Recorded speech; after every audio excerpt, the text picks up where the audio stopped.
Good morning, good afternoon, and good evening. This is the Chronicles of Apple from the Apple of My Eye, and I'm doing this video on account that I just got back from the Philippines, and I just wanted to really praise the Lord because I was so empty-handed with trying to handle my parents' properties, and it's really like a trial.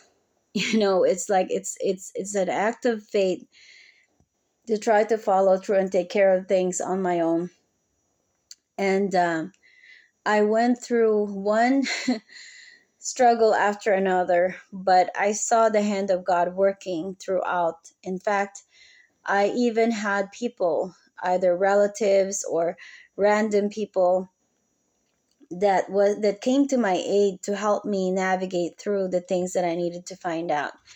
And I even have things like I didn't know how to navigate at my mom's province, and then finally somebody dropped me off a car and I was able to manage to drive in the Philippines, which I didn't think I could manage.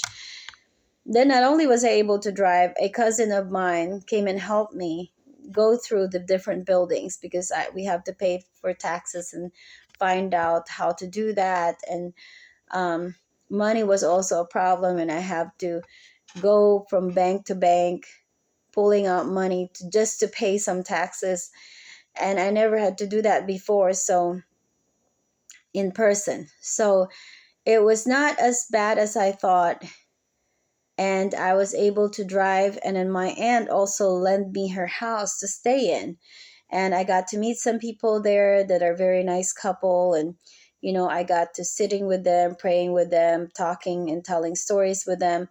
I uncovered a lot of very heart-wrenching things regarding my family, because it's a complete betrayal uh, on the side of one family to have done what they did. But I am just sending it to the Lord, and I don't want to um, discuss it further because it's a private issue. But all I could say is that whenever we feel like we are betrayed, the people who betrayed us also betrays God, especially when things are done in a wicked fashion. And we have to realize that people are not as trustworthy, even if they are our relatives, and they will do things that will cause us to be stirred into anger. But we cannot allow that anger, and just rest on the word of God and rest on the law, because the Lord is for the righteous, not for the wicked. And the more I suffered through and realized so many things that are such betrayal, okay? And it's right before my eye, and I could see this. Things like falsification, things like stealing people's inheritance, things that are like so wicked. Like, why would you promise me one thing and then do the other? Things that are meant to be paid not being paid anyway. It's why would you even lie to me? um I realized that as much as it is done to us, it is done unto God. And the Lord created the law in the word of God so that we can deal with those things, and the truth will come out in black and white. So I just want to encourage people out there who are struggling and having fear of how to handle things. We are going to be held responsible by God on the talents that He has given us, whether it is our talent, whether it's money, inheritance. We are going to be held responsible for what we do with the things that God has given us. And so we cannot throw pearls before swines. And the more we understand that, the more courage we would have in aiming for wisdom and asking God for wisdom. And when we ask for wisdom, the Lord will give it in abundance, and the Lord will guide us. And I would say with this trip, uncovering one thing after another, I could sense the hand of God throughout the entire ordeal. And I'm like, Lord, why did I not know this before? Why did I not do the right thing before? But we cannot go back, and we can only ask for forgiveness that we had not had wisdom over the matter, and we're dealing with it as we go along. But God is faithful, and I just kept saying to myself, God is faithful, and He will show me what He wants to show me. And sure enough, He showed me one after another after another. And then I took care of my mom's side. I was in Bicol in the Philippines. And at the end of that trip, the greatest thing that I've ever had to see reminded me of the book of Psalms. Psalms 23. The Lord is my shepherd. I shall not want. He makes me lie down in green pasture. He brings me to still waters. He restored my soul. And He is with us. And I have to read more into it. But I know it became so clear what that verse of the Bible is all about in Psalms 23. And He will prepare the food before our enemy, and He truly does. So the last bit of my experience is that I went to one of my mom's land, and the people there actually knew who what I was meant to be for them. They knew that I was the grandchild of my grandpa, and that I'm there on account of my mother, and that the land belongs to us. And it's such a warm reception from one tenant that it's so heartwarming. And they just initiated, they showed me around the place. Okay, this is the land. And they were so happy to see me. And they sent their one son to climb the coconut tree to pick me some of their best coconut juice. And so I ate coconut, I drank the coconut juice, and I ate the flesh of the coconut juice. And then she showed us around, she showed us, her animals, the water buffalo. And it was just such a beautiful reception that I was like, only God could perform this. I mean, for all I care, I could be going there and people would be so mad at us, or, who are you? And that wasn't the case. The people knows my cousin and has a very warm embrace. And my cousin gave the little girl, it was her birthday, Jolie, it was her birthday, and she gave her, some money for her birthday so she can enjoy her day. So it's just the connection of, like, whether the landlord with the land people, and how there is a symbiosis there. Okay. So I am just grateful unto God that I met those nice people. Now they could have chosen to ignore us or be defensive or be hyper vigilant, but they weren't. They said, "No, we know that it's you guys. You own this place, and we're here tilling the land, and we're glad that you came, and we're glad for you to, help us too, because they know that, okay, we're the people that can develop the land." So I'm really grateful for that, because despite all the heartaches with some of the bad things that took place, and I had to hear about it, I also got to see the brighter side of it, and the beautiful land with water and brook, and just beautiful fields that I didn't even know belonged to our family. And that's just one of it. But to me, it's not mine. I want the Lord, I want the Lord's will over this entire thing.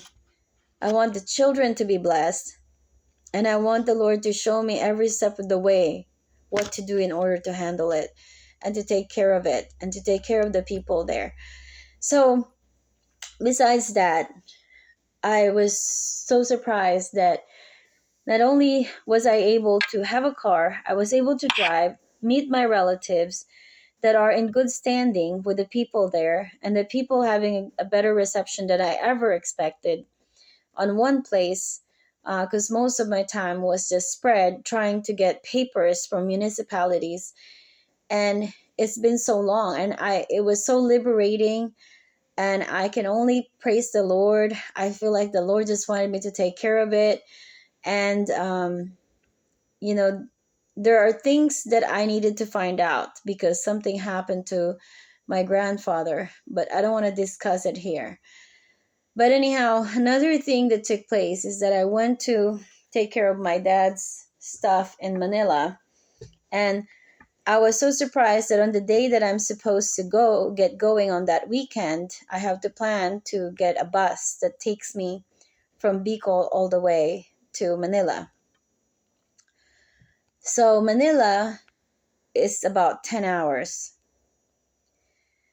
But interestingly, somebody called and said, "Oh, I could drive you up there if you're willing to pay this much." And I thought it was a little pricey, but it is expensive to do that stuff anyway.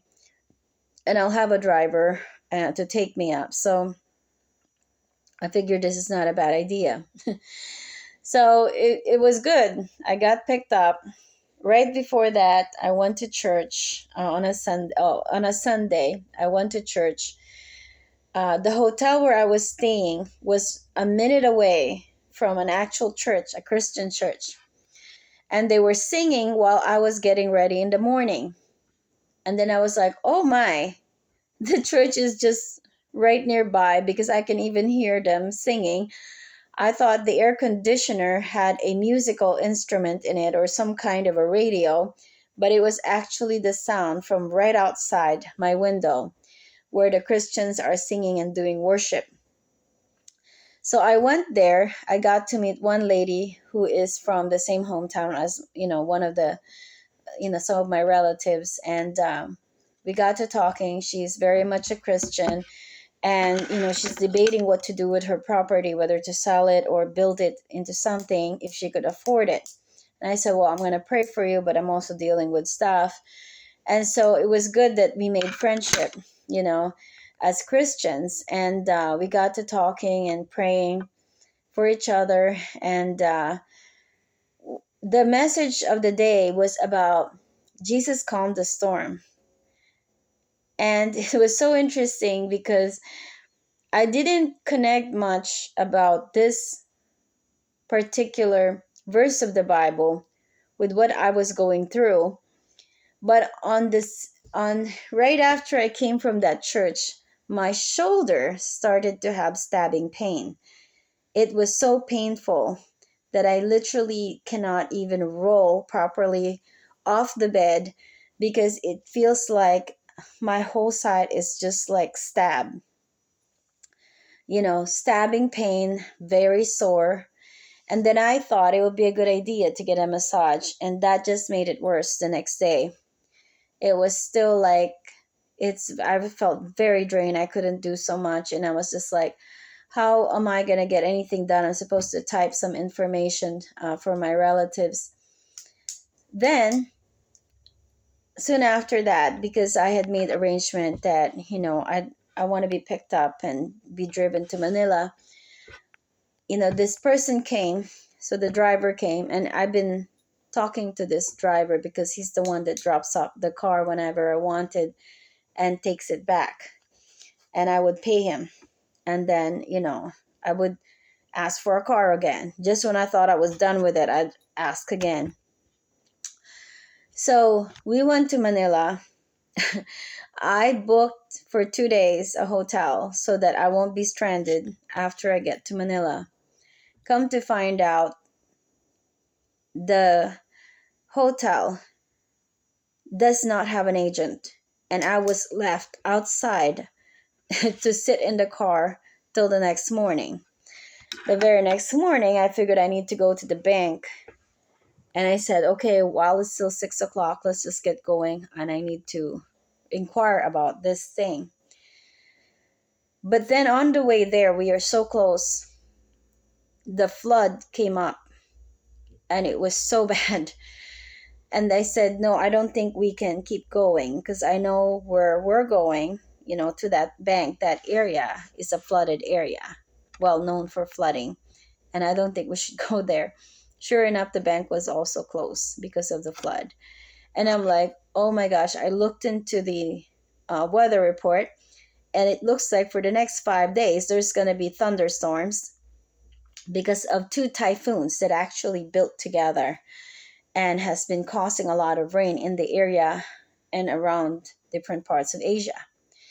So I was like, oh my gosh, I just wasted my money coming here, and it's going to be raining, and I won't be able to get the proper payment. I won't be able to pay taxes and all that stuff and take care of, meeting people because it's going to be raining every day.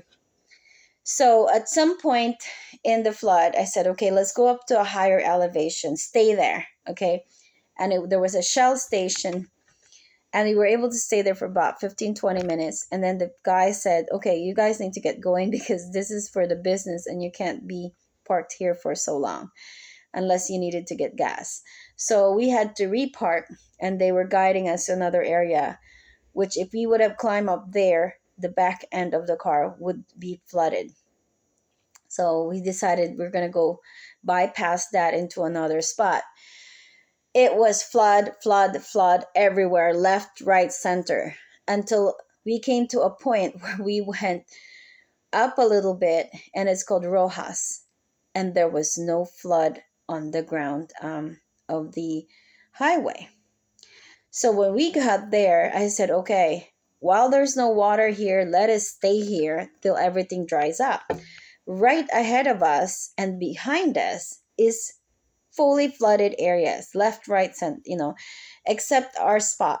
So the spot where we're at is elevated enough or draining enough to the point that we were not under flood.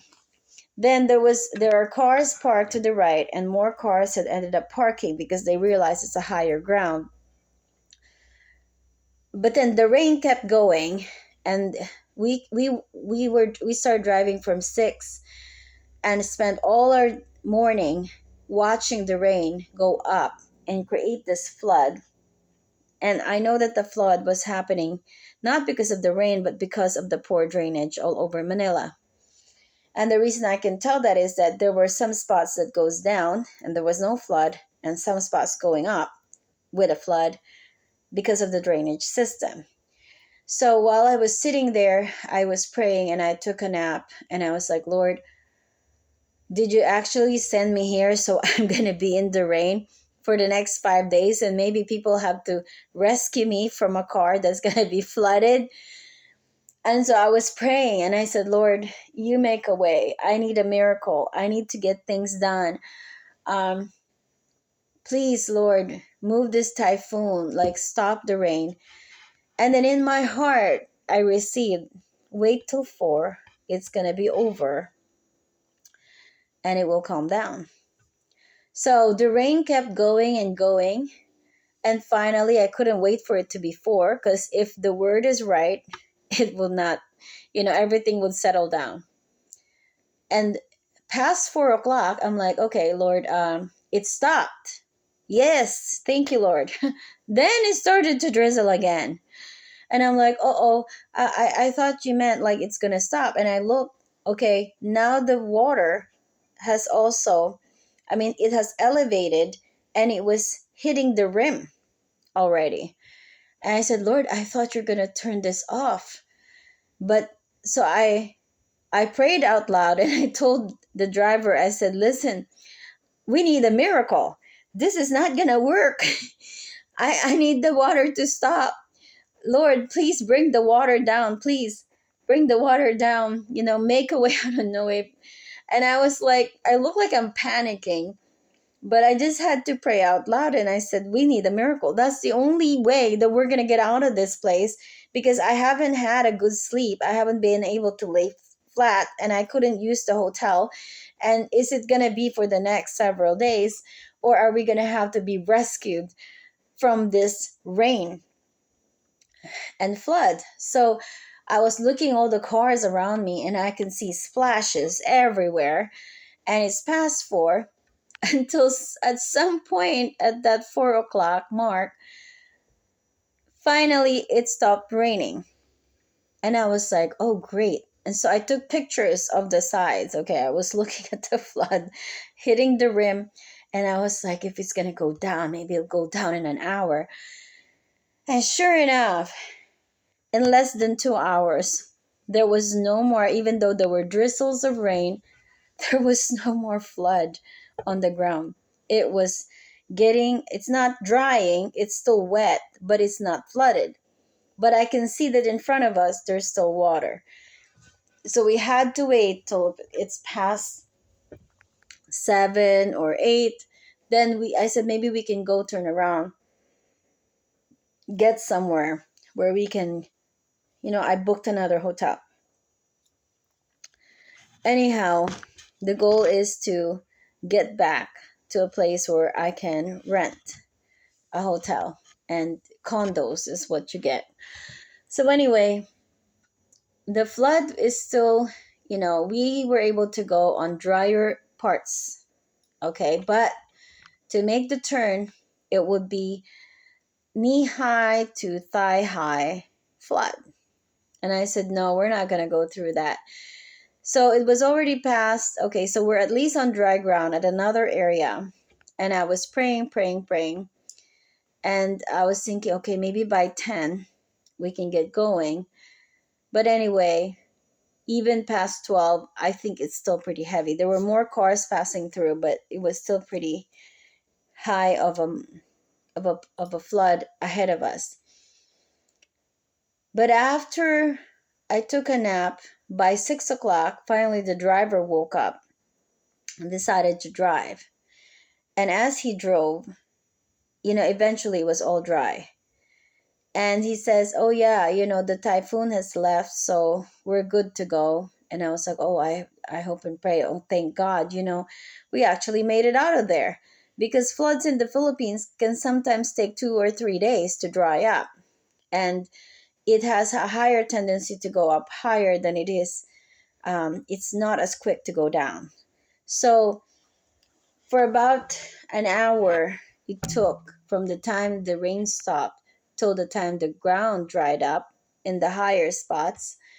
And in the deeper areas of flood, it took over 4 to 6 hours or more.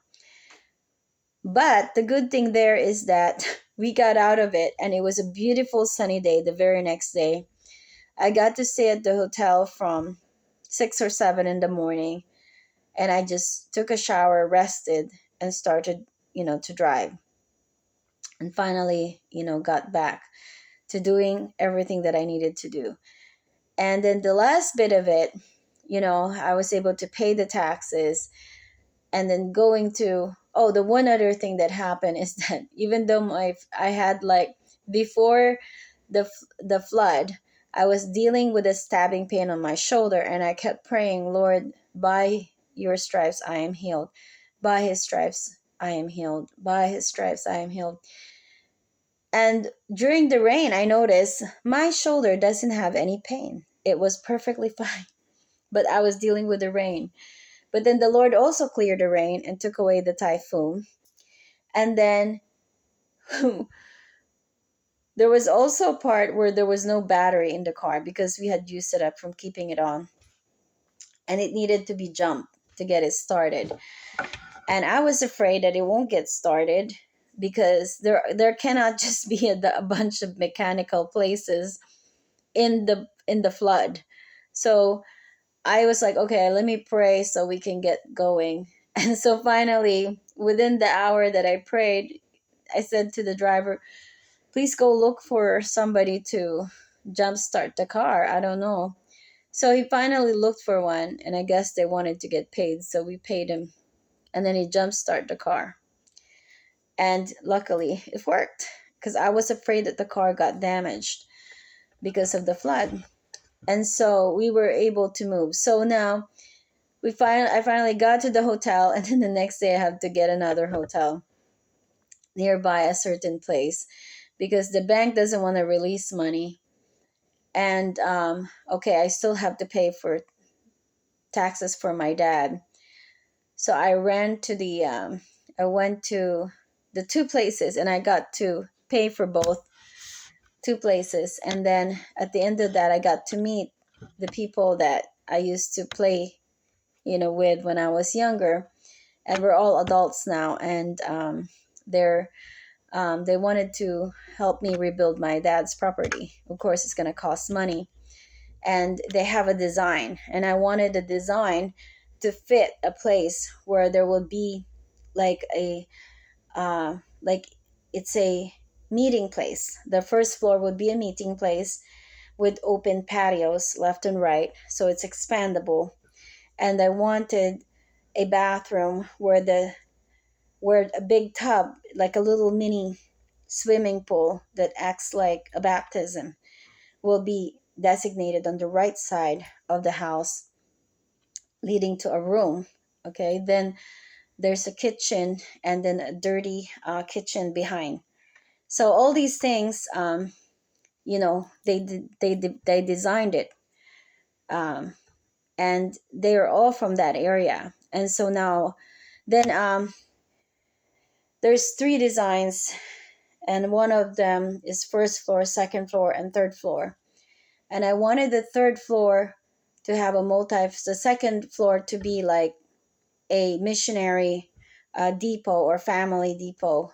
So that's where people can come in, and then missionaries, it will just be, reasonable pay, but perhaps not free because of the mortgage that I have to pay. But it is designated to make it reasonable for Christians and missionaries to be able to live in it. And during their stay, to help build up like Bible studies and what have you. And then, but the first floor, I wanted to use it for Bible studies. And then the third floor, I wanted to be a multifunction room for either meetings or, you can put a tent in there and sleep outside and do stargazing, have plans. Anyway, that's the grand plan. But of course, how to come up with the money for this is a whole other ballgame. So now I just saw the hand of God into everything. And then the last bit of my experience is finally I said, okay, it's Saturday and Sunday. Saturday I got to meet an attorney. We had a great talk trying to figure out all the things that needs to be done in order to do land transfers and everything. And I am so grateful that my attorney is very caring, and she's very smart as well. And it's a lady, so there's just a certain connection there. So I'm really grateful that the Lord provided for time for me to meet with the people that I needed to meet. And then uh, I also got to plan with my sister each and every day. Now, the last bit of my trip, I figured I should have a little fun time. So on Sunday, I went to Villa Escudero, and I got to do quite a bit of things that are very, it's cultural, very heartwarming, folk dancing, performance, Filipino folk dancing, singing, carabao rides. It's just so gorgeous over there. I just couldn't believe my eyes. It's a very well planned out estate. It's very inspiring. And then my sister said, "Oh, that is our dad's um, godfather." And I was like, "Really?" Well, I never knew them, and they don't know me. I don't know if they'll ever care to know me. But, oh, yeah, so that's where my father's connection was. So it's very interesting. And, time will tell how the Lord wants me to get things done each and every day. But all I could say is that God is true to his promises. And even when we are scared or when we're worried, it is still important to follow through and do a leap of faith and to see what the Lord have in store. So anyway, I'm going to go over Psalm 23. The Lord is my shepherd. The Lord is my shepherd, I shall not want. He maketh me lie down in green pastures. He leadeth me beside the still waters. He restoreth my soul. He leadeth me in the path of righteousness for his name's sake. Yea, though I walk in the shadow of the valley of death, I will fear no evil, for thou art with me. Thy rod and thy staff, they comfort me. Thou preparest a table before me in the presence of mine enemy. That is so true.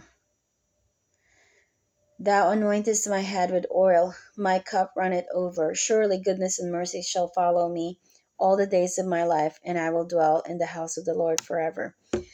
So, the last bit of my trip is getting to meet my cousin who is married to, well, I have an uncle who had a third wife, and she has a son. And this son is actually my godchild. And I got to meet with him, and it was so heartwarming because he's also a Christian. And at the end, like, okay, they followed, we hanged out in another place that I had to deal with a tenant, and it's a whole other drama, but they were very supportive to be a witness for me. So we went there, and then I have some papers from the attorney to give to them. And then also we got to, I booked a hotel, and we got to stay there for the night. And even with that, I almost felt stuck because there was nobody answering the phone. And then I had to do a little digging and research. And finally, I got a hold of somebody, and she had her caretaker open the studio for us. And we were able to, three of us, be able to sleep in the hotel overnight in Pampanga. And then the next day, right before I leave, I got to do a little swimming in the man-made sea. There's a man-made sea that they created, and you still have to pay some fees just to do that, but it's okay. So it was really a good experience. And then I also, on the way back, like, my nephew actually prayed for me. And I was so thankful that he prayed for me because I didn't have to ask him to pray for me. He just says, "Before you go, can I pray for you, Tita?" Cousin, or he doesn't know how to call me, but Tita would be good. And I said, "Sure." So he prayed for me, such a beautiful prayer, for safety and for travels and everything. And it was just, and then of course I was also nervous because it looks like I'm going to run so late with a car, but it wasn't late. I made it through, and I was really thankful for that.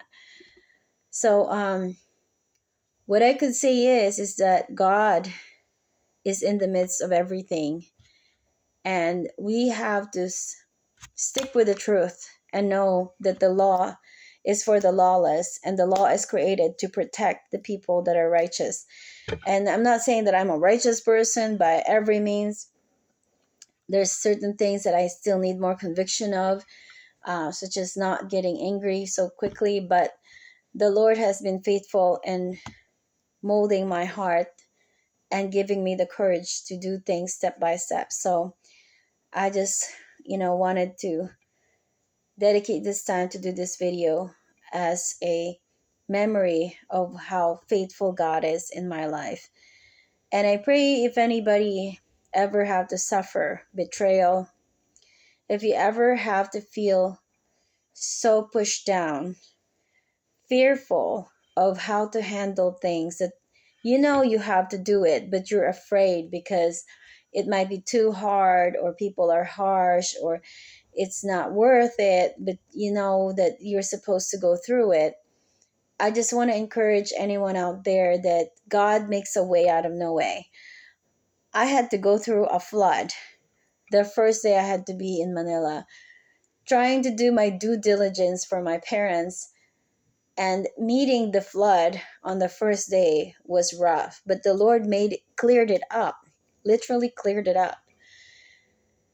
Battery's gone, and he turned back the battery on, and he uses people. I had a bad shoulder, which is like a stabbing pain. I thought I was having a heart attack. I had my blood pressure checked. It was normal, 135/90, not the greatest blood pressure, but it was okay. And then sure enough, despite the pain for 2 days, it cleared up, by God's grace. Then, I have to suffer through, I wouldn't call it much of a suffering. I mean, it was doable.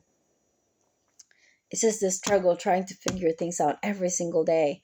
And then feeling stuck, like, okay, do I have a place to sleep or not? Even on the last time, imagine there's three of us, and the driver, and I need to get to the hotel so that we can rest. And sure enough, like, there was, it's almost as though we're gonna get stuck. So anyway, we were able to get the booking, and we were able to sleep and be able to get going the next day. So anyway, God makes a way out of no way. And do not forget the book of Psalms, Psalm 23. Thank you, and God bless.